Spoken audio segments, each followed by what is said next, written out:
The first rule of this episode is you don't talk about, okay, this is corny. It's been done to death. Listen, we're talking about Fight Club in this episode, so stay with us. Welcome, friends, to the 3324 podcast. Thank you one and all for joining us. If you're new to our podcast, you found us. We've been trying hard to reach you, so finally we're glad we were able to get in touch and connect. There's a whole bunch of stuff for you to check out. Music podcasts, movie podcasts. If you go to YouTube, we've got the videos there. We've got past live shows there as well. There's a treasure trove of stuff, Eric. Would you say it's a veritable treasure trove? Yeah, I think multimedia goodness. Maybe, perhaps too much. Perhaps too much. All right, we'll start deleting. No, I'm joking. We're gonna do it. We're gonna do an episode. Top 5 episodes we need to delete. That'll be one of our next top 5s. Yeah. Top 5 clunkers. Yeah. In addition to Eric, of course, as always, by here with us talking about music and movies, we've got some guests making their triumphant returns. Is of course Nick Leshi. Always great to have Nick with us. Thank you. Always great to be here. Thank you very much. Of course, and sitting askew and not totally centered in the video. So if you're watching her and you only see half her face, that's Christy Cuomo. Dean's got OCD. Hello. Thank you for having me. He's suffering from OCD big time. Yeah. If you watch us on YouTube, you'll see some of the older videos where it's half of our face and it just looks kind of strange. So we want the full multimedia. So you don't want this, right? You don't want us lean in this to side. That's how my brother used to drive in the car. Yes. Unless you've been drinking a lot and you slowly start to arm out the window, hey, there you go. I still drive with my arm out the window. Nick, do you drive with your arm out the window? No. Why not? You're from the Bronx. Yeah, well, I always used to. I'm a big baseball fan.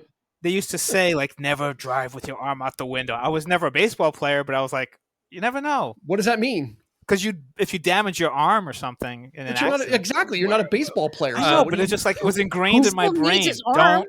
All right, Nick, who told you that? In that voice, that I don't know. Bela Lugosi. You can't put your arm out the window. What was that? You will lose your arm. It was the same person that said if they slap you on the back, the expression you have in your face freezes or something. Do you remember that one? That explains a lot. That explains my face a lot. Then, by the way, I love your new profile pic, Dean. Why, thank you. On Facebook, yes. Why, thank you. Thank you very much. If you find me on Facebook, you'll see I don't really change profile pictures, but it was due time to find a toothless photo of me from when I was quite young. I fell and tripped and knocked my 2 front teeth back up into my gums. Wow. And then oddly enough, school pictures came around. So I have this weird one tooth look, That explains a lot. It explains a whole lot. So your teeth were up into your sinus cavity or what? Yeah, they got knocked back up into my 2 front teeth because I hit a dresser drawer knob. Oh, I tripped on a rug and fell, and my 2 front teeth hit a dresser drawer knob, and they got knocked up, and then eventually they just kind of fell back down. This seems. And I have a little Indiana Jones scar as a result. This seems strangely apropos for the. I was going to say it's oddly appropriate for Fight Club. Yes, indeed. Yes, my brother was chasing my brother was chasing me through the house, and actually, what he was yelling, he goes, "I wanted to destroy something beautiful" as I was running, and then I tripped and. Thank you got hurt, but the vase was okay. Thank you for getting that, Eric. Somebody got it. Brad Pitt had a chipped tooth as well. He took off his cap for this movie. Yeah. So he wanted that authentic, all connected. Yeah, lived in luck. It's method, man. Method. That's it.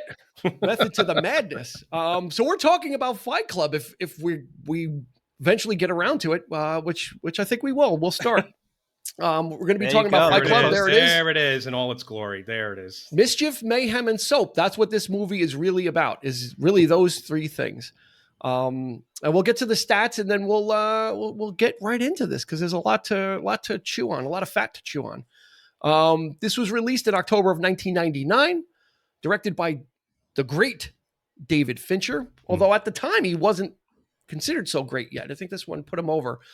Based on the book by Chuck Palahniuk, which was published in 1996, which was a bestseller, did pretty well. $65 million budget, made $101 million at the box office. Now that is a return on investment. It just wasn't what they were expecting. To be the return on investment from Fox and Searchlight or whoever it was expecting a little bit more based on the name power that they had, which is, stars Edward Norton, who was kind of on the rise at this point.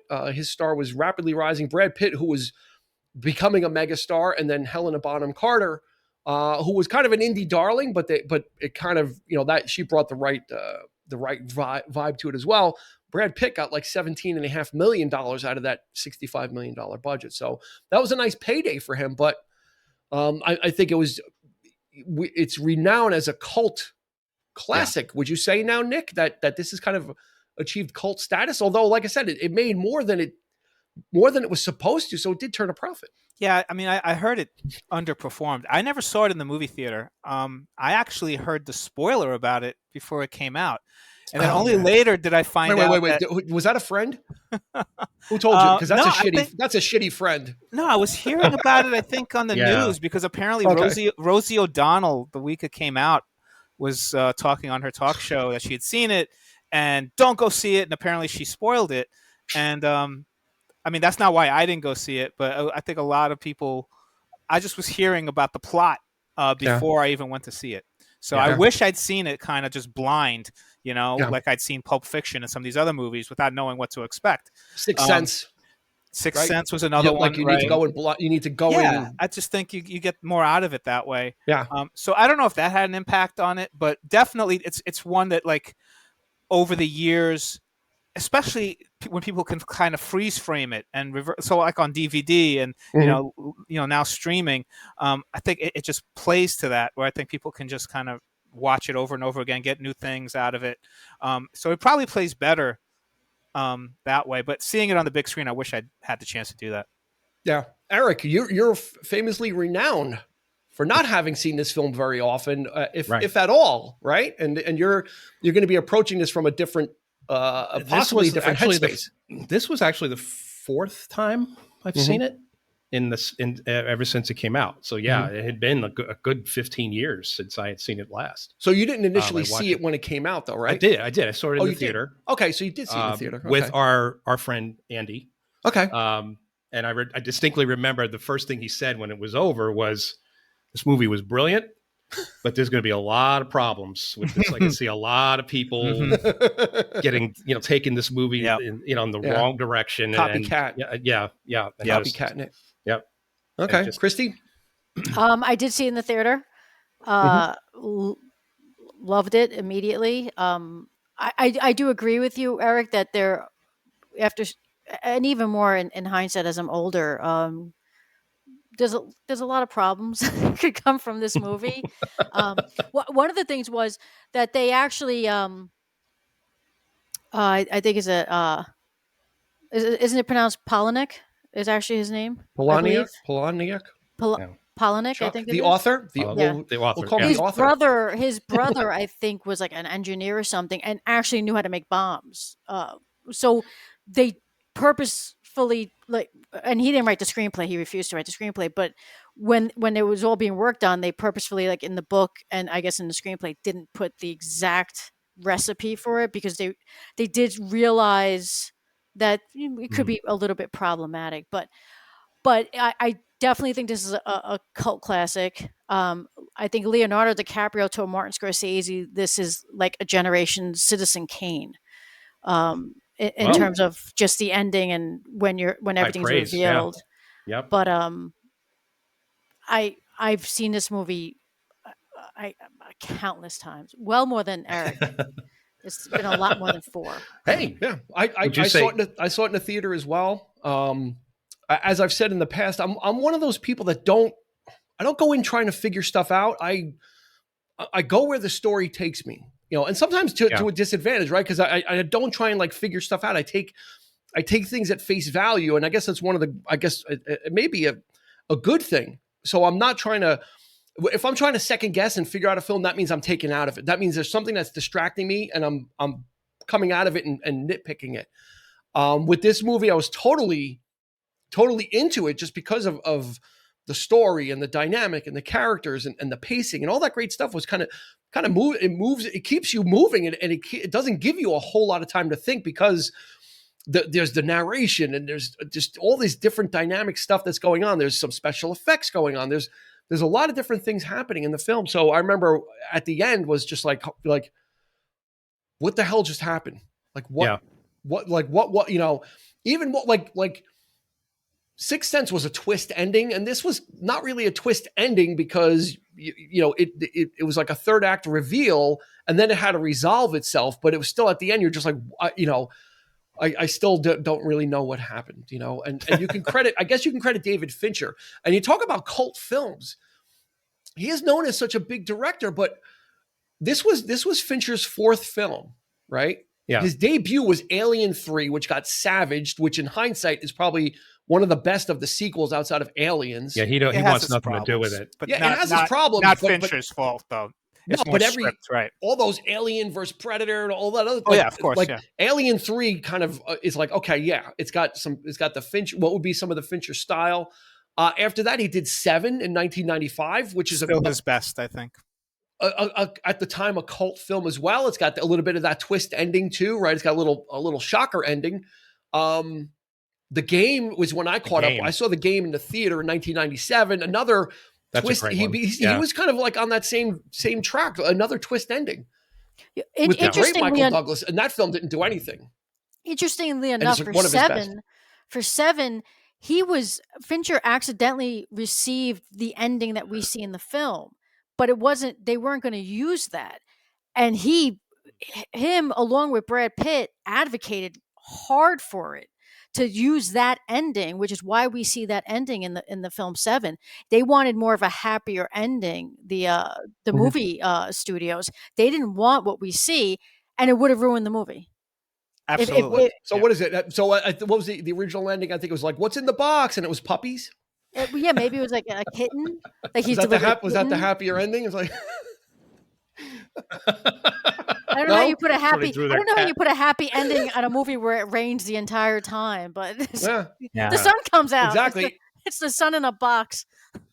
And then like I said, in 97 you had The Game, which was just another one of these atmospheric, you know, noirish films. You know, putting Michael Douglas through the ringer this time. He was at the top of his game.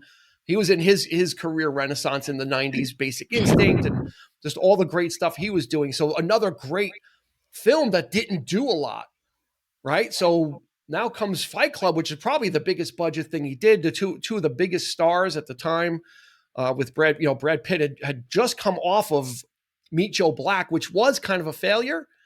And then before that, he did 7 Years in Tibet, which was kind of a dramatic turn for him, and kind of him shedding, taken seriously as an actor more so. You know, so Brad Pitt was in a cocoon state. Whoa. Some people were taking him seriously. That's when you started to take him seriously. And I speak for the masses.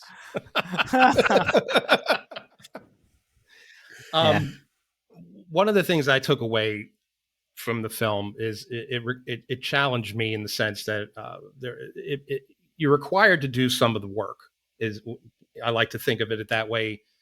It requires multiple viewings, and that's one of the very first thing when the movie was over, I'm like, very much like Blade Runner in the background there, had that effect on me when I was younger. It's like, what the hell did I just watch? And then on revisiting the film again and again, you get something more out of it. And then each time you watch it, this is my fourth time seeing it. I've gotten something different each time I've watched it. This time it completely changed my whole view, being that it was so long. Yeah. But I like that. I like movies like that leave you with that you can, think about it as soon as you leave the theater. You're thinking about it a week later, 2 weeks later, a month later. You may not want to go back and see it right away. Perhaps maybe you need some time to kind of digest it.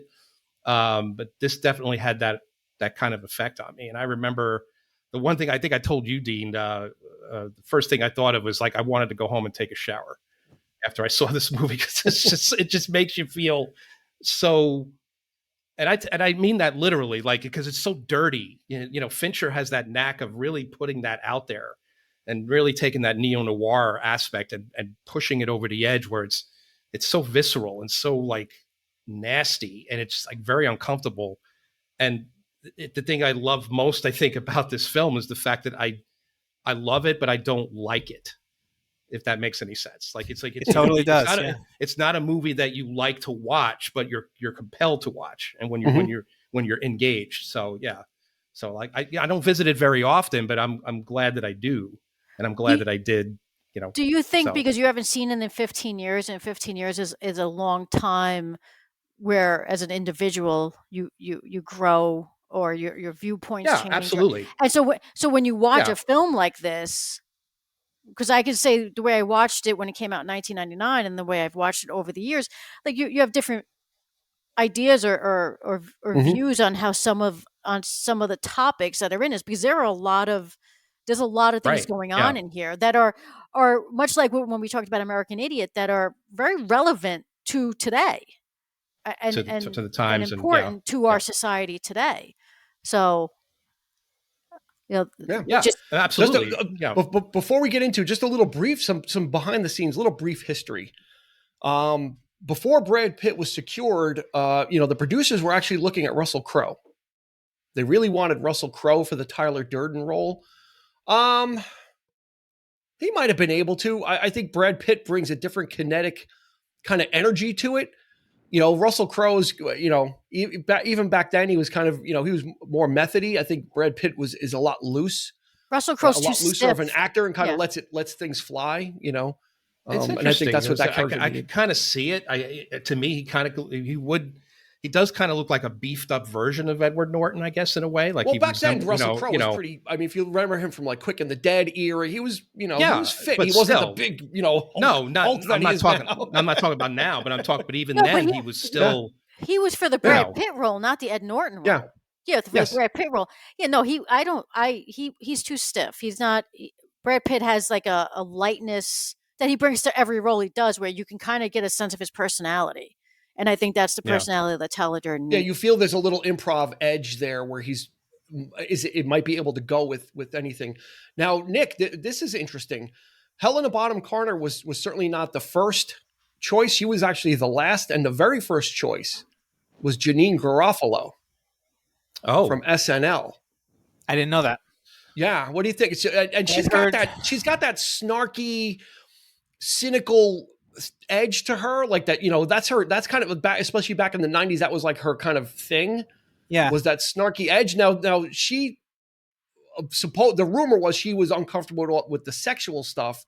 She actually said in later interviews that Edward Norton didn't think she was right for the role, and she was turned away. Yeah, I had heard Reese Witherspoon was also one of the finalists. And it just would have gone such a different direction, because I think Helena Bonham Carter this was her character. I mean, this was like, I think one of her greatest roles, if not the greatest role she's played. Yeah. And she just brought so much to it. And so I really can't see any of those other actors doing the role. And I'm sure if they had done it, maybe it would have been an amazing performance. But I think this so epitomizes, the character that I can't picture any of them doing it.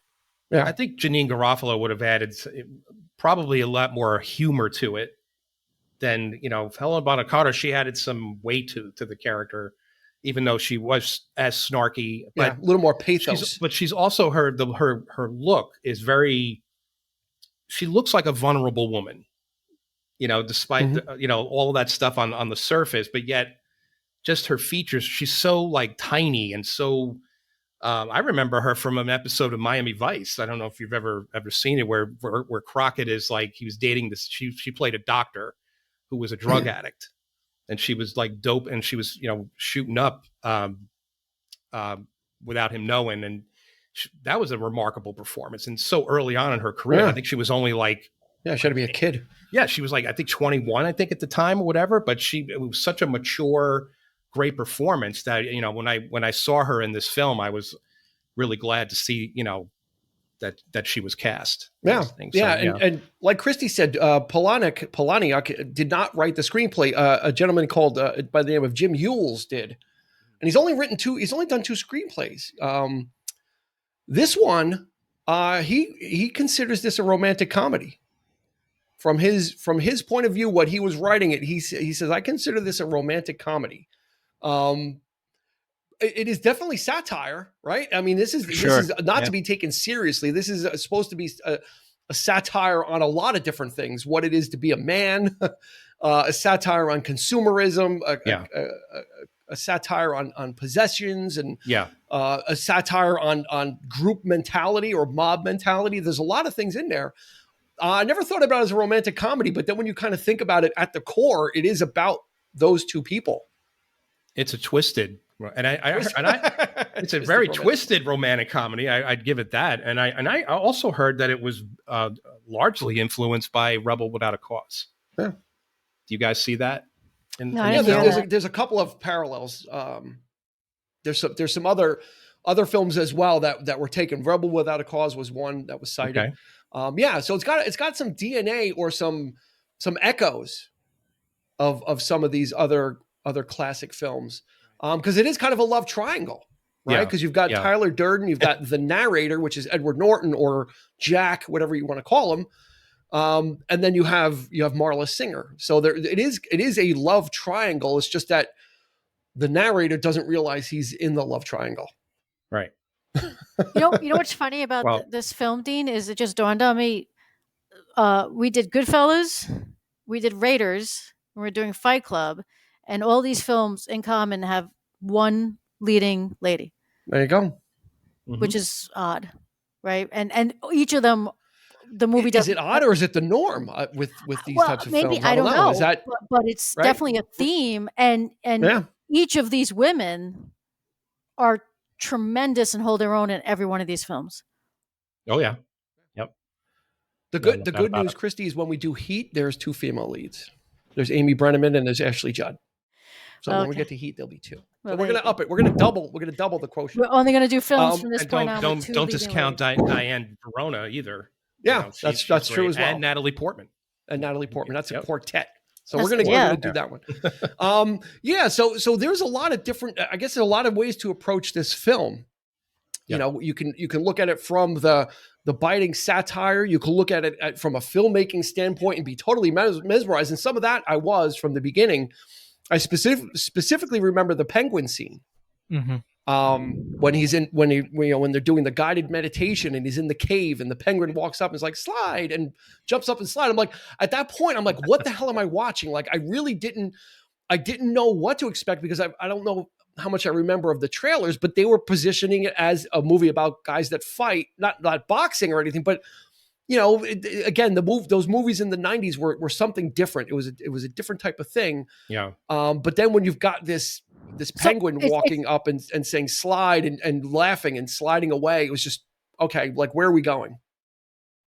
So that it's funny you mentioned that, because Fincher, I think, was annoyed at the way they marketed the film, because fighting is really not at all what this movie's about. It's not. And they marketed it as almost like a movie about fighting, and it's barely, like, there's barely fighting in it. I mean, it's in there. It's fighting in it though. Yeah, it's a pivotal thing, but to your point. Yeah, exactly. It's not like people are going to come in and just see. It's not a Rocky movie, Underground Rocky or something, which is how they marketed it. This is not. It's not about I would fights. And the penguin would say that, to show you that there was going to be satire. They specifically did that for the reason that you just said, without even realizing it. Yeah, and I think what am I watching? Yeah, this and could that actually whole be dreamlike quality throughout the whole film. Well, you don't know. It's like they're already setting up like what's real and what's not real. I would say that this is almost an anti-violence message as well. Because it shows the dangers of a group mentality, of a mob mentality, when they just start to follow somebody blindly. When people get blindly manipulated, and how it started out very innocently. Mm-hmm. With one person, but 2 people. We think it's 2 people, and they specifically say, "Don't tell people." Right? That was the whole thing: is don't say anything. It became part of the lexicon now. It's a joke of what's the first rule, but that should tell you something about society, that, almost a statement that people can't keep their mouths shut either, right? The first two stated rules was don't say anything, but then people, when Edward Norton meets Bob, played by Meatloaf, he's like, oh, the first rule is I can't tell you, and the second rule is I can't tell you. It's kind of, people can't help when you tell them a secret, like not to say something, they can't help but to say something. So that might have been reverse psychology, is don't say anything, knowing that people were going to say stuff, knowing that their human nature is to blab. That's exactly what it was. That's a really good point. Yeah. Right. Because it grew and it grew and it grew, and that was the whole point, was to grow this army, but that was people that could be manipulated. But this ties into what I was saying in the beginning with, like Andy's comment was, there's going to be a lot of people who are going to take this movie very literally. Right. And people have gone out there and started these stupid, it's what some people might, or some men might take away from this is we're in that same situation where we don't know how to fit in. And the only way to really take our aggressions out is to do this kind of stupid stuff. But that's not what the movie is absolutely. at all. You're absolutely right. Yeah. It's not. I mean, it's become, even back then, like you were saying, that people were starting these underground fight clubs, which again goes against the message, right? And there's that anti-consumerism message, which, ties into it. But nowadays, I think people are also that toxic masculinity. You almost feel like this was created today, because it's these things that people are still talking about, Yeah. And you would think it, Nick, you make a great point with the manosphere. If you're not aware of what that is, you should look it up. But it ties in perfectly, where people might think this is a calling card for that. It's actually the opposite, because it's not very misogynistic, meaning in its, this is an enclosed group of people that only interact with themselves, and they are led by one person, but the greater goal is to not. They talk about like making change in your life and doing these things, but actually all these people are just being mass guided by one person under the guise of making changes in your life. And that was the whole it's a cult, type. Yeah. They lose their individuality at one point, right? They can't even have names, right? So it's the reverse of Paulson. When you die, then they see how they, but this had man to has no name. Yeah, so they justify it themselves. It's like kind of this, exactly, being part of a cult, when suddenly you see something that doesn't make sense, and then you try to justify, like, oh, this is what you meant. It still fits. Everything still fits. The programming, everything still fits. That. And that was a great scene, because that's when like he saw that he lost control over. Like, he never had control anyway. But in Project Mayhem, no one has a name, and then that one guy justifies. He goes, "Yeah, this man has no name, but in death, you have a name." You have a name, right? Like they were taking this now and now, like, it was out of his control to even dictate that. Right. And then he just started saying his name is Robert Paul, and then everybody's chanting it, and and Edward Norton's character is just going crazy. He's like, this is insane. Like, the rational side of him, or what was left of his rational side, was, this is insanity. Like, you people are crazy. But then there was the other side of him that was totally manipulating this and creating it. Very interesting case study. I always found that moment in the film where he recognizes what exactly he's doing, essentially, is.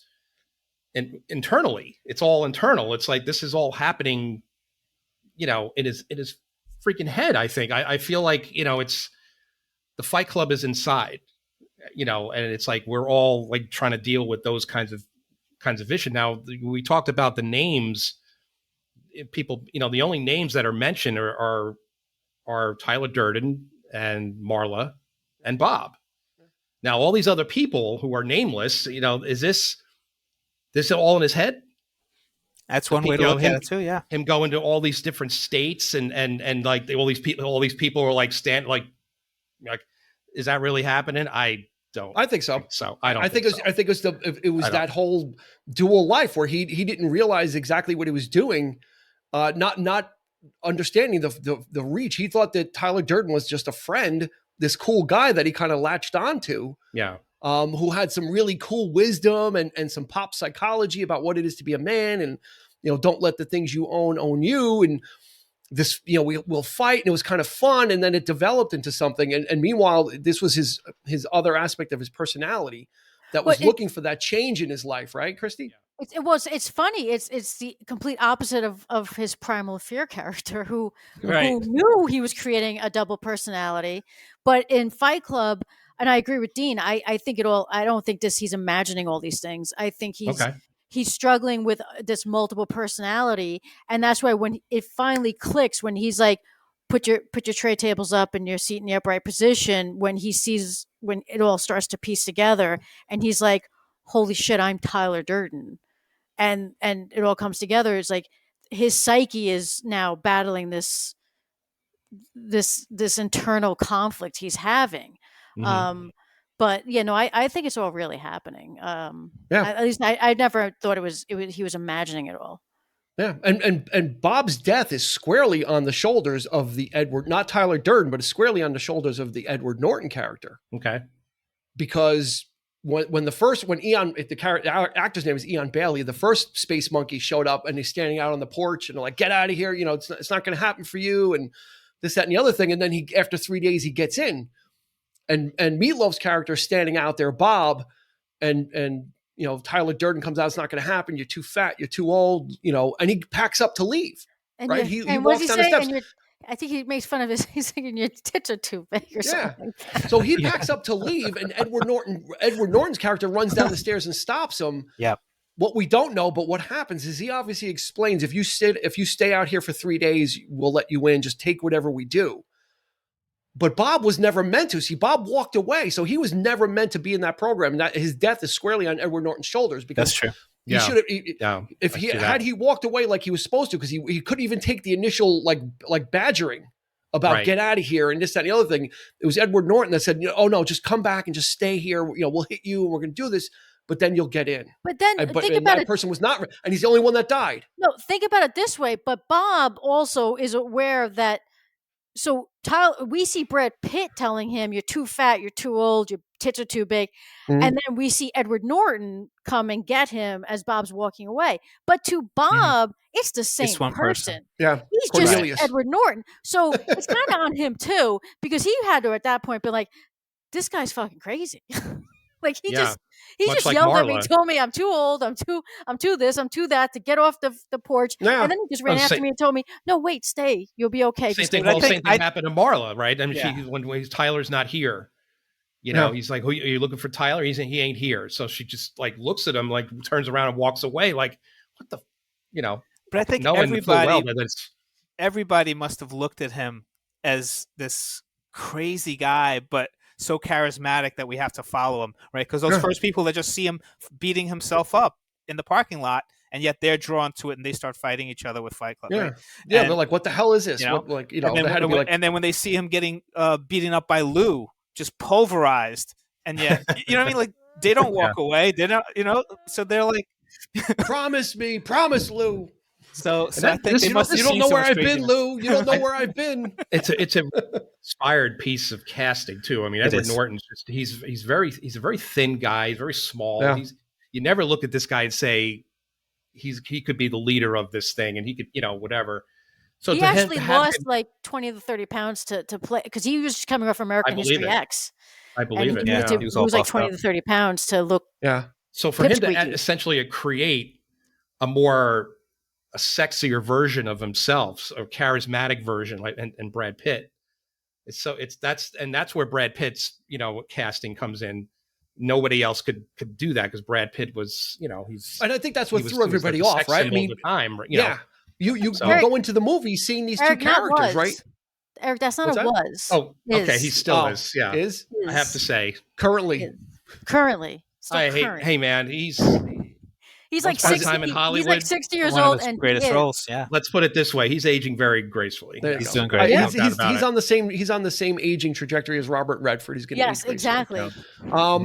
Yeah, and it's funny because when you watch the movie again, when you go in blind, you're seeing two characters, so you take that at face value. No matter when I was watching it for this episode, I was paying particular attention to the interactions between Marla and Edward Norton's character. And if you just pay attention to her, you can figure things out. what throws you off is all the other scenes with all the other people where they're both there and they're interacting, and like the scene in the car where Tyler is quote unquote driving, and Edward Norton is in the passenger seat, and then the two guys are in the back. Like, so the clues are there, but they're so well hidden and camouflaged because of the rest of the movie. You're seeing this other character, and you're seeing them interact, and you're seeing them sell soap, and you're seeing them go break into the liposuction place, So it's really well done. If he had looked the same or kind of looked similar, you might have been, oh, this is a dual personality. Right. But by having, like you said, someone totally so diametrically opposite to Edward Norton. And to have Brad Pitt literally tell him in the reveal, like, he's like, everything. He tells him everything at that point. That was so brilliant. Like, yeah, man. So you needed somebody who was stronger, somebody who was better looking than you, who could, excuse me, quote, fuck better than you, and all this other stuff, and I just thought it was great. So how long did it take you guys to figure it out, or did you figure it out until the very end? No, so Nick knew it. I knew it before I went in, unfortunately. Okay, like, I knew Rosie O'Donnell. But for millions of Americans. Yeah, why would you do that? It's still rewatchable. Like, every time I see it, there's things I catch. So it's like, right. It's more than just that kind of movie. It's more than just a. And then you start thinking too. It's like the whole thing with Angel Face. Jared Leto's character. Where Ed Norton's character is just beating him up, and if you look at it from the perspective of, okay, it's two people. He's doing it because of a little bit of jealousy. Here's the guy who's now looking to be like second in command because, Tyler's like, favoring him a little bit. Mm-hmm. But then when you look at it from like, the other perspective, right? It's almost like he's beating up himself, right? Because he's almost like, Tyler. He's like, he's got, Hollywood good looks, and so it's really fascinating. It's just a really complex show. So the more you watch it, the more you get out of it. Yeah, I think there's just when you watch this over and over, I think after you've seen it the first time, you start to watch it again to see the clues, and then I think you start to transcend that. At some point, you stop watching it to watch the clues, and then you just kind of can enjoy it again as for the filmmaking aspect of it. There was one clue which there was one more clue that I guess if you were deft enough, you would have picked up on it. But when Edward Norton goes into the great character actor Zach Grenier, he was in Deadwood. He plays the boss. Yeah. When Edward Norton goes into the office and he's like, you're going to pay me, you'll pay me, and my job will just be never tell what I know. And then he punches himself, and there's like the still frame, and he said, "This reminded me of my first fight with Tyler." Yep. Which was a giveaway because his first fight with Tyler was a fight with himself. Yeah. And this was a fight with himself. This is where he fought himself here to bloody himself up so he could get the stuff. So there's another extra nugget, but you're not picking up on it. Because Tyler Durden is real. We've seen him do things. We've seen him, he wasn't a disembodied voice or a guy in another room or a shadow. We've seen him as a real person. He's literally meant to distract you. Brad Pitt is meant to take you right, off the scent. And as the audience, you're following him. He's having same effect on the audience as he is in the characters in the film. First viewings, you're not picking up that when they get into the car before the car crashes, they're talking to the narrator. They're talking to, I refer to him as Jack, but they're talking to Edward Norton's character, where everyone addresses Edward Norton's character. No one really addresses Brad Pitt's character, and you don't catch that in the first viewing. Mm-hmm. But if you watch it over and over again, as many times as even when they're on the bus, the guy bangs into Brad Pitt, doesn't say a word. When he bangs into Ed Norton, he's like, "Excuse me." So there's all these little clues that are peppered throughout it. But when they're smashing the cars. When they're smashing the cars, the alarm doesn't go off when Brad Pitt's character. But then when he hits it, the alarm goes off. Right, but you don't catch that. So. Funny little trivia about that is they both hated the Volkswagen Beetle, at least at the time. So they said that there had to be a Volkswagen Beetle in there that they smash, and that car they smash. Yeah, and it's and then there was some again. It's it seems to deal with heavy subjects and violent, and it is bloody, but then there's all these there's some light touches, right? The conversations about who would you fight, right? Yeah. Who would you fight? And it's like, oh, I'd fight William Shatner. I might too. That's a pretty good choice. Or I'd fight Gandhi. So in the early days of and the excitement of Fight Club, when it was something new and a novelty, they were still kind of, again, we consider it two people, but when they're having these conversations, this is really akin to an internal conversation you would have with yourself. This movie, that's really what this is. Oh, absolutely. Because an internal conversation, it's just kind of, visualized as an extra person. And if you really want to pick it apart and get to the psychology of it, doesn't Edward Norton's character at some point say, "I fight my dad"? Right? Isn't it him that says, "Yeah"? Well, Tyler says that, "I fight my dad." Does he? Okay. Well, I mean, so they're the same person, but if you really want to break down to the psychology of to why we're witnessing what we're witnessing on screen, this dual personality person, there are also those little clues. But to what you were saying, Dean, is like it deals with heavy subjects, but like I do constantly, I love the line when they're in the bar, and a lot of that was improvised where they're talking and Tyler's like, "Do you know what a duvet is?" And he's like, "Why do guys like us know what a duvet is?" And he's like, "The things you own," which you said at the beginning, the things you own wind up owning you. And that's actually something that plays in my head a lot, because you don't want the things you own to own you.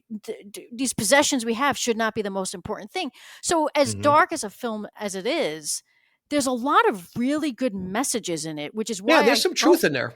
I don't feel dirty. Unlike Eric, I don't feel dirty after watching it. I feel like if this film, if you have the right frame of mind, is more enlightening than it is. But if you have the wrong frame of mind, it could really take you into some dark places. It could take you down a destructive path. But because I can tell you at the. I can certainly tell you at the time, I'm sad in 1999 that they didn't blow up all the credit card buildings. That would have been a nice wish, right? Yeah, for me in 1999. But even think about that, just kidding. If you put everyone to the same credit, everyone was at zero. Yeah. Everyone's bank account was at zero.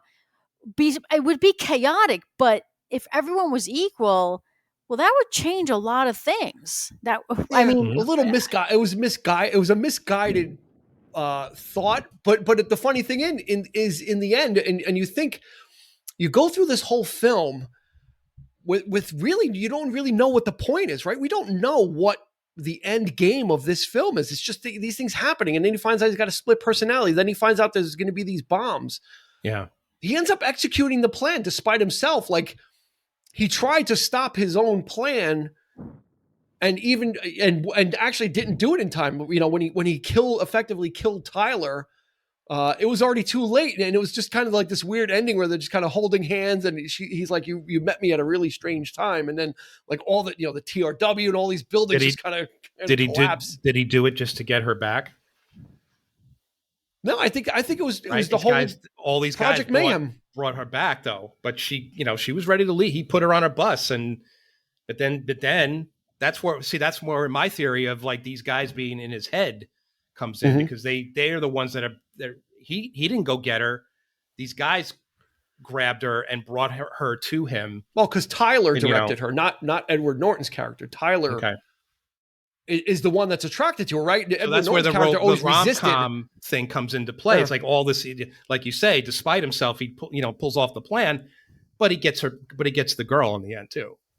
So is he doing this for her, or to be, with her and I think Tyler realized that obviously there was the sexual attraction side, and then the Edward Norton character really had no use for her. But then I think at the end, the two sides reconciled themselves, and Edward, because at the end it was Edward Norton saying, kind of realizing that he really did have feeling, right? He's like, "I really like you, and I really have feelings for you." And that was that wasn't his alter ego. That was him being genuine with her for the first time. That's because he has some valerian root. Get some sleep. Yeah. He kills the Taurus. She's a Taurus. That's why he kills himself. Like, he essentially kills Tyler. Tyler. He has to. So which is the guys in the elevator. That's one tough son of a bitch. Like when saw him like shot up when they're He's like, oh, go downstairs. Go There's some downstairs. gauze. I need It's gauze. okay. He wants I'm gauze okay. for a gunshot wound. It's okay. I'm all right. Did any of you read he the got book? like blasted in the face. No. I did. No. Christy, did you read the book? No. Yeah, I read the book. You did? Book's a little Yeah. different. It's the Did you ending read is it different. after you saw the movie? Did it inspire you to read the book? Or? Polinick actually prefers the film to his book. Right, that's what I heard. And then there was And- a controversy because overseas they edited the ending. China. I think in It China, just came out. right?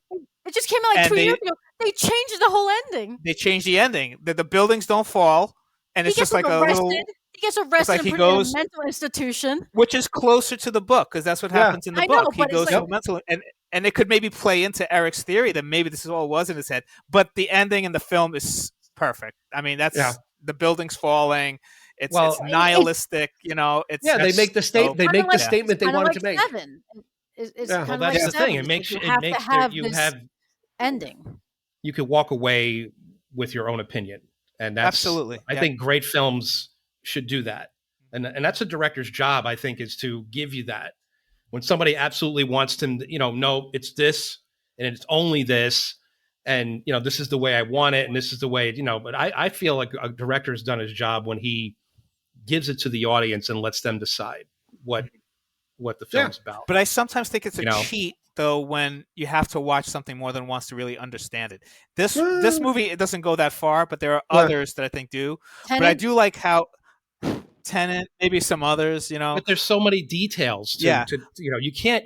Right. To me, it was an assault on the senses. Yep. Like everything about it was just like the way it was shot, the way which was everything, intentional, right? To make you feel Right. like it So- was like a dream or a nightmare or So something. that's phase one of the experience. It's like, okay, then maybe you want to come back and see it in the theater again, or when it came out on home video, it's like, I want to digest it. Now I'm ready to kind of dissect this thing, and if you choose to, a lot of people aren't really as obsessed with films as we are, but it's just I think people at the time called it the anti-date movie. It's like it's not. Can you it's imagine? It's not. It's not a movie you bring someone to on the first date. Like you're really not going Right. to set up a healthy or. Can you know, imagine you have to be going of on the a same date mind. thinking this is going to be like an underground Rocky, kind of Yeah, or thing. you're gonna press the girl. Hey, let's go see this Brad Pitt film, and it's like this which like fever dream of a film. Like you don't know what's which to happening. me I would have is been like impressed. well, which is Like- it says a lot. intrigues me, Christy, that you're such a fan of it, and I'm sorry, as a Eric, what? woman, it intrigues me that you're such a fan of it as a woman, being that it's full of like this sort of testosterone type thing. Like what is it about the film that grabbed you from the start? Again, that, I think because I think kind of like what Nick said is like you either feel more enlightened by what you're seeing in terms of possessions and consumerists and if everything went to zero and equality and all of those things, or you go the more destructive way of like, oh, how can I make a bomb out of soap, and how can I went more the other way where besides the fact that and this is not a hidden fact on this podcast, I'm a huge Brad Pitt fan, so that would lure me into it immediately. But I will also I enjoyed Edward Norton, so I liked Fincher, so there were things that led me to the film, and then watching the film, I was blown away by it. I thought it was brilliant. I just thought the message was brilliant. I never looked at it again like you did, where it's like I felt dirty afterwards. I was like, oh, I take that a little bit literal. They're going about it in a completely wrong way. Like you don't want to start blowing up, a Starbucks or whatever they name the coffee house. But I understand what they want, like the message that they were trying to get across. Yeah, but there was also a secondary message which I think a lot of people lose because they key in on the urban terrorism and they key in on the fighting. But there was a really important scene towards the end with Raymond K. Essel, right? When they went into the convenience store and they brought him out in the back. That was a great and Brad, Tyler put the gun to the back of his head, and Edward was like, "What are you doing? Like, this is too much. What are you doing?" And after that scene is over, Tyler Durden's like, tomorrow his breakfast is going to be the best thing he's ever eaten, and we'll never get to know that. Like, then Edward Norton's character's like, you know what? There's a like, I have to agree with his, like, this made, as crazy as it was, it made some sense what he was doing. But it's true. So it wasn't right? just all. It wasn't all just destruction and. Well, I think it's a method of feeling so numb in this society. Yeah.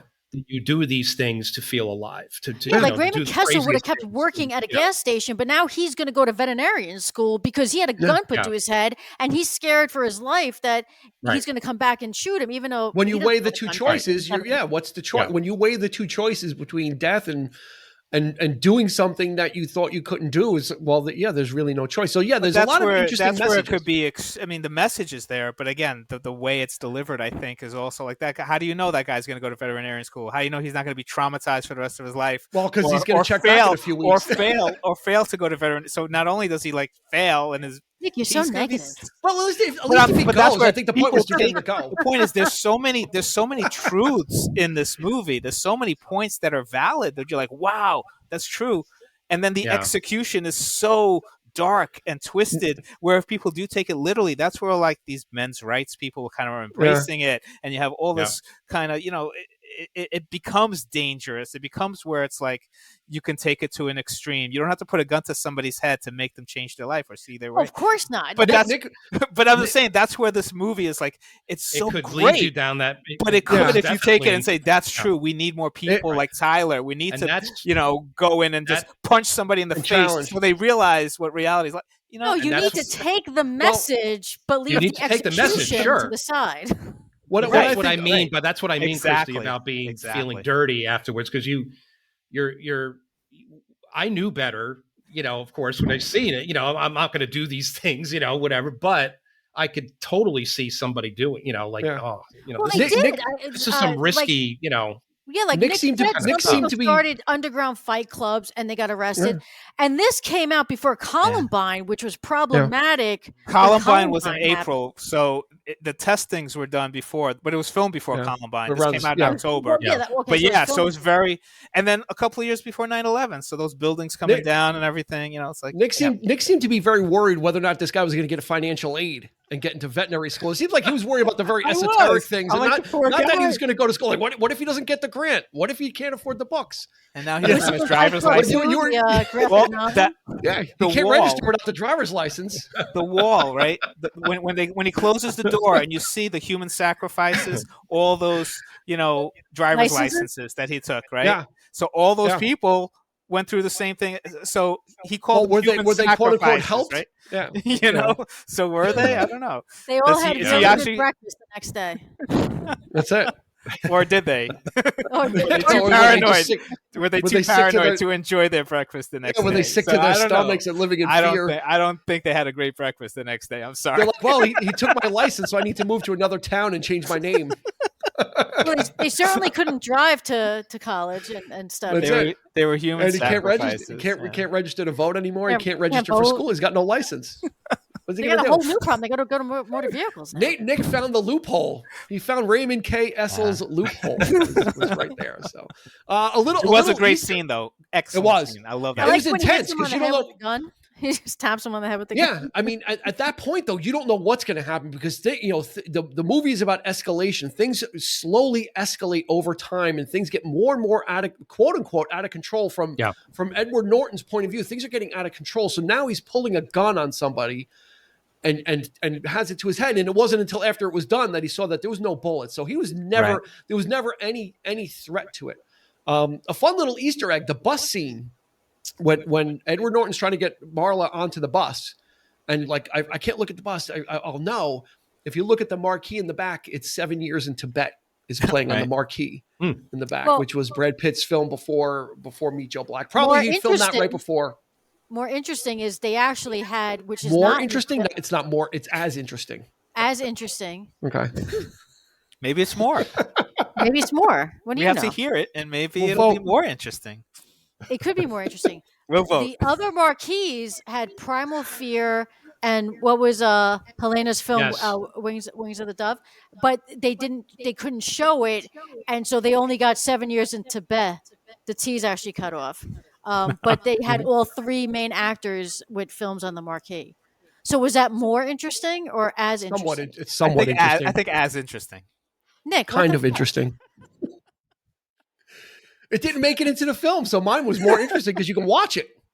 Oh, okay. Right? It's verified. Mine is verified. Check mark. Your move, Christy.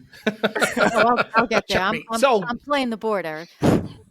Okay. All right, here's a trivia thing. Do you know Leo DiCaprio's cameo in this movie? Have you heard that bit of trivia? No. No. Lay it on us. Oh, That's yes.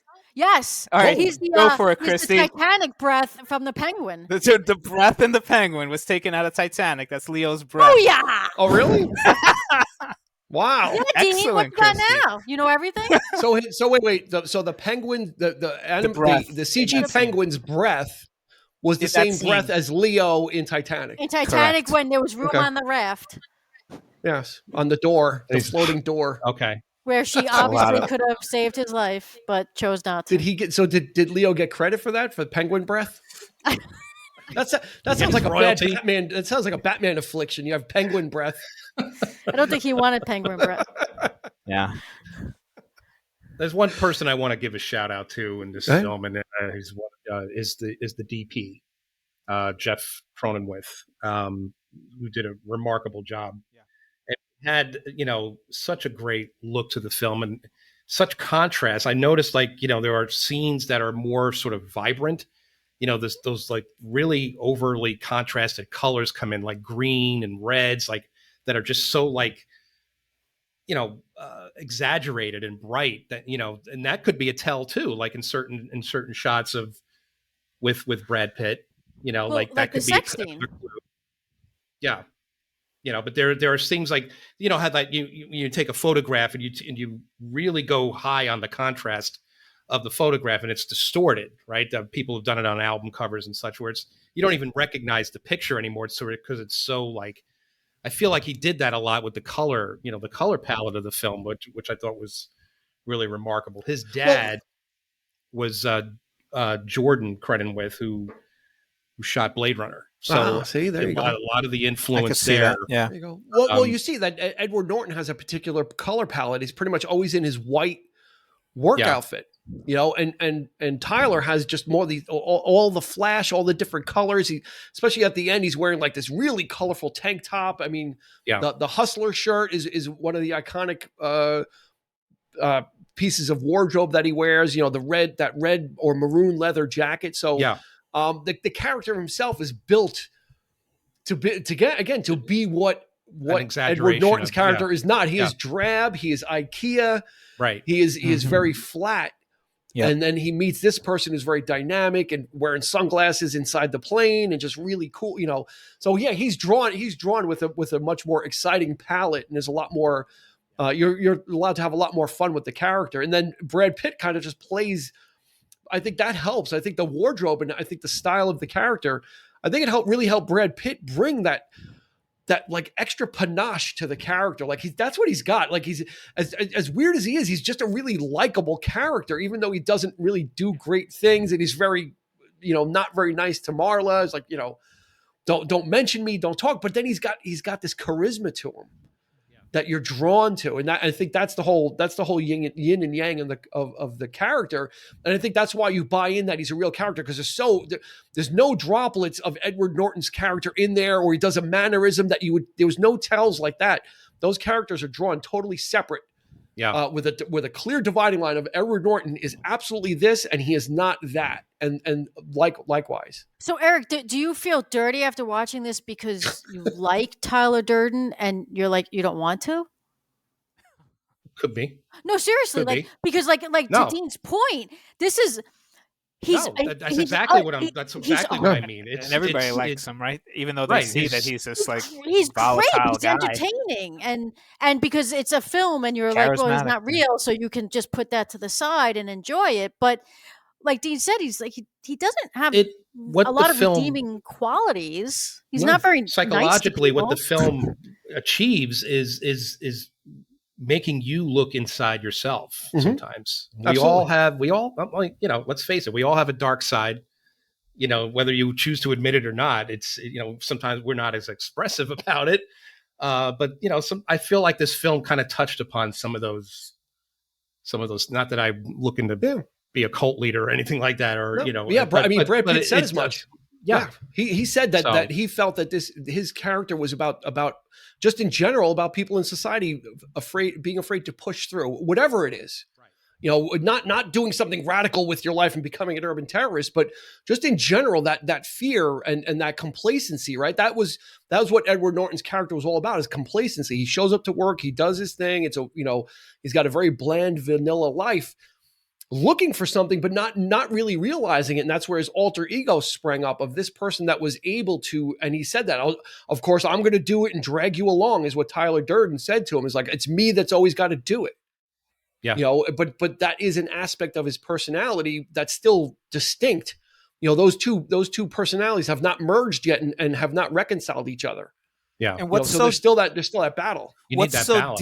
What's so deep though about it is, like, when he is the Brad Pitt character, he knows that he's a figment of, you know, Jack's personality, or, you know, the real Tyler's personality, right? Because he's telling all these people, one day I'll show up and I'll be saying this, and this is what you got to do. So he kind of knows. So to be that confident and arrogant and yet still know this is not the real me. The real me is that little wimp, you know? I mean, that's deep to me. That's like, you know, when you realize that, just start having you know, but how can you still be confident? How can you still be like that if you know this is not who I really am? This is all an act. You know, he was a few steps ahead, right? He goes, you told us you'd say that. Right. And when he's in the police station, you told us you'd say that too. You know, like everything that he said. Well, you said you were going to say that as well. So now, you know. So it's kind of like he's fighting. He's fighting against himself, and he doesn't realize. He doesn't realize that he was already thinking on that level.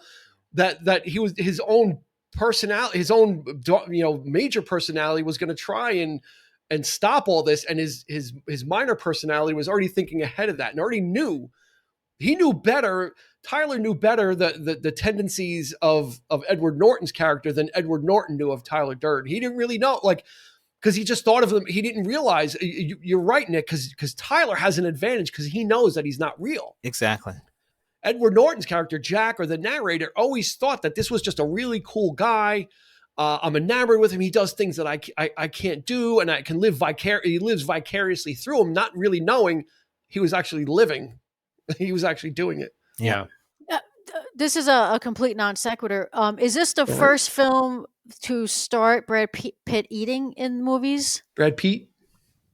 You know, Kelly made that point, Christy. She like, I know that every movie that I've ever seen Brad Pitt do, he's always eating. He didn't do it in Seven. He didn't do it in 7 Years in Tibet. Actually, he didn't do it. Wasn't there a dinner scene? There's a dinner scene in Seven. So they are having dinner. Eating, like, because when he's on the phone with Jack and he's eating an apple. When he first calls him, he's like, no, he's like, eating. Isn't he eating chips in his mouth? Like, isn't he eating an apple in Seven at one point? I think he is. I think he's at his desk or something. He's chewing on an apple or something. Yeah. You know, is he? Got to go back. No, I think got to go back to Thelma and Louise or Too Young to Die. Thelma and Louise. He's not. Do I think? I was going to say Gina Davis. No, don't. Yeah, don't. Yeah. We don't know what you mean by that. Oh God! All right, this episode just got an E. Explicit. Hey, we're talking about Fight Club here. Damn it as an E. You know, this is as dark as it gets, man. All right. Well, let's talk about, you know, there's a lot to digest here. So as we do when we start to wrap up, let's go around the table for some favorite scenes, and in no random order, we'll start with Nick. Always with me. I would say I like the cop scene, right? When the detective kind of walks out, they're interrogating him, and then you realize the other detectives are in on it too. They're underground. I love that, and it's that satire too, because it's funny, but it's scary too. Like, you know, they're gonna cut off his nuts or whatever they're gonna do, right?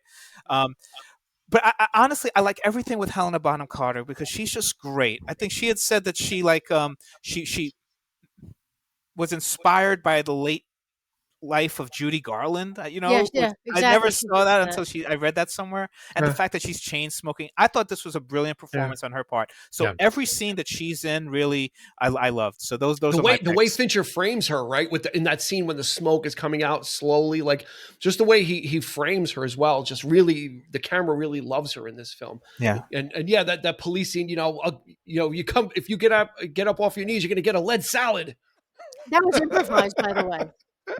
Edward Norton just said that, and they kept it because Fincher loved it. It was not that It was was an great. edit. It makes no sense. Yeah, I've never heard Because of a it makes lead no salad, sense. but you can imagine it. But you're Lead gonna get a lead salad. That would sound like somebody that's never fired a gun before, because they wouldn't know what cool thing to say, right? So Exactly. it's like, all right, Eric, what do you got? Oh, I think I'm gonna have to agree with Nick, but I think specifically the scene where she's has taken the sleeping pills. Yeah. And he comes and Brad Pitt shows up and she's like, "Did I call you?"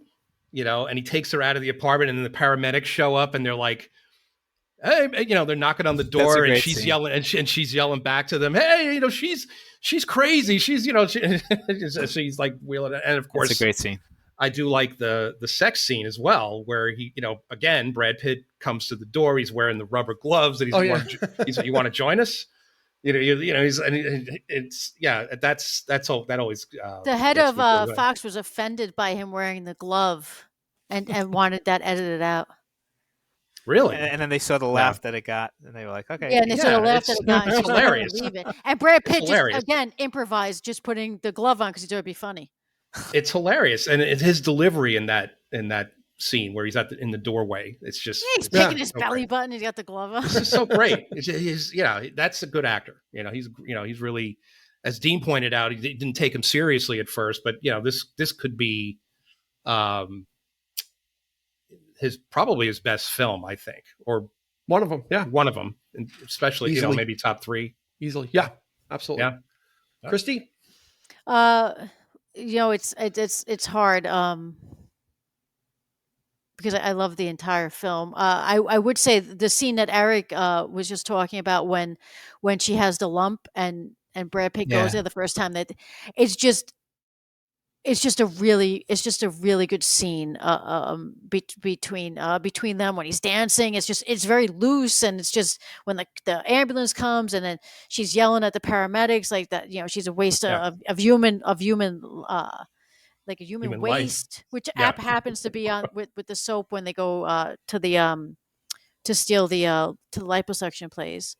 I really like the bar scene when they first get together before the first fight, like when they're sitting down and they're having that conversation, because I think it lays the groundwork for what's going to happen. Where it's one personality, but you have just one person, but you have these two personalities to this one person, knowing that now and just sitting down having this conversation. And when you look back on it, you can see there's a lot of conflict, between them. I like when I like, and then I can go on, but when the whole Robert Paulson scene, when they throw Meatloaf's body down, and like you're just like, this is completely out of hand. Like when they're all standing around there making soap, he's got these guys just doing his doing everything for them. Like they're cleaning the house, they're making soap, they're making bombs, and then Meatloaf gets killed. They throw him on the table, and then it's just this weirdness of like, oh, we're going to just adjust now because now we're going to give him like we were talking about earlier. I think Nick said it, where now we can, we'll make it fit this. We'll make it fit now. So we'll say you're allowed to have a name in death, because you can't have a name in Project Mayhem. It's almost like they're discovering it. Like, oh, this was another test, and now we know that once you die, you have a name. Yeah, just like any other cult. It's just like as things go on, you have to make something up to fit it, to justify it, right? To justify what's happening. So I think that's also a really good scene. But honestly, the whole movie is just, for me, it just completely. It's just such a good movie. I like a lot of the life lesson scenes. So the chemical burn scene, where he's trying, like he's fighting with, obviously he's fighting with himself, but we don't realize that, and kind of like you have to, you don't go to your happy place. Deal with the pain. This is real. It's happening now. Deal with it.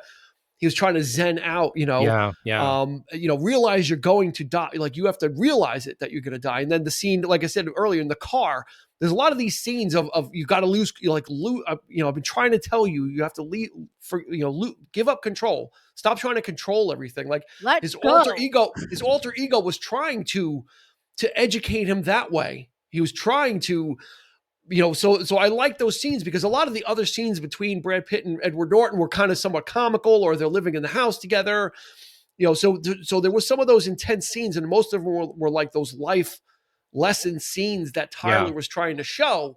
Those were some of the more intense scenes, but he was always doing that to try and just make a point.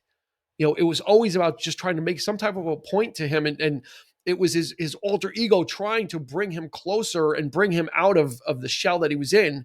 And I guess merge the two personalities at some point. I mean, that would be the end result, is for the two of them to coexist. That's a great, but that acid thing, it also, if you look at it from the cult perspective, they're being branded. You saw a couple of characters at the end, like, kind of, look, I got one too. So it is a sense of power. So as much as you're kind of teaching them, giving them a life lesson, you're also saying, like, I own you a little bit, or you're part of mine, the creepy guy with the neck brace. He's like, you gave me this, sir. Yes, he's like, exactly. He's like, what happened to that guy? It's like, what did they do? Like a Bane on him and crack his back open? I mean, like, is this a test? You were here last week, sir.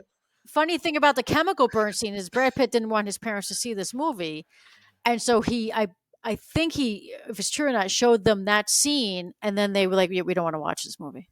I don't blame him. We're good. He didn't want them to see it because he thought it was just too dark. Yeah. Well, he could have showed the scene with Lou. I mean, that's just a scene. Like, all the fighting stuff you can kind of handle. It's like bare knuckles, and they're sweaty and they're slapping each other around. But the scene with Lou is just brutal. When he beats up Jared Leto, that's brutal. That's brutal. Tough. I cringe a little bit at that one. Yeah. Yeah. He's never going to be the same. I mean, that's it. That's it. Yeah, because I see, like, his gums are all like swollen, or he's like a little small tooth. It's like the gums are swollen. Oh, he's a mess from. Yeah, he was a mess laying on the ground. Like, bring him to the hospital. It's like, now the guy with the mutton chops, wasn't he in The Crow? Didn't he play one of the? Wasn't he Fun Boy or? No, that wasn't the same guy. That was a different guy. It's not. Okay. No, that wasn't Mike. No, Michael. No, that guy that was Fun Boy was in The Game. He was actually at the end of the game. He was the ambulance after Michael Douglas jumped off the building when he went to kill himself and landed on the big trampoline thing. or whatever it was. Oh, okay. Yeah. He's like, oh, you've got glass in your eye. That's Michael Massey. He was in The Game. He was Fun Boy there. That was his turn there. Okay. He didn't do a lot of acting, unfortunately, after the whole Brandon Lee thing. And Dean, before you wrap it up, interesting that you did not bring up that a lot of the support group names, Cornelius was Planet of the Apes, purposefully, and then De Niro characters, I think. Rupert, and then Rupert Pupkin. Yeah. These are all Fincher's favorite films, right? I mean, is he referencing some of his favorite? Palahniuk named them. I think that was from the book. Yeah, I think that was from the book. Okay. And I didn't know that there was a Fight Club 2. It was like a graphic novel type thing that he put out. Yeah. And then there's a third one he's working on, a series of. So Jack's name in that, or the narrator's name in that, is Sebastian. Yep. Which I will not. And Tyler makes a recurrence. Yeah, when Meatloaf sees Edward Norton, he's like, Cornelius. Your Meatloaf impersonation is okay. I'll let you go. But it's okay to cry. he's one of my favorite characters in this movie. He's so sympathetic. Like, he did not belong there. Like, he's that suit was 100 pounds. It's okay to cry. That's why he's the only one that doesn't have his shirt off, because one of the rules is you have to have your shirt off and no shoes, right? But because they didn't want to show the fat suit underneath, you know? So that would have been something. Yeah. You wouldn't be able to unsee that. Yeah. They actually made two. One had nipples and one didn't, but they didn't know too much info. Oh my but goodness. They didn't know if they would be offended, the studio, with showing the nipples.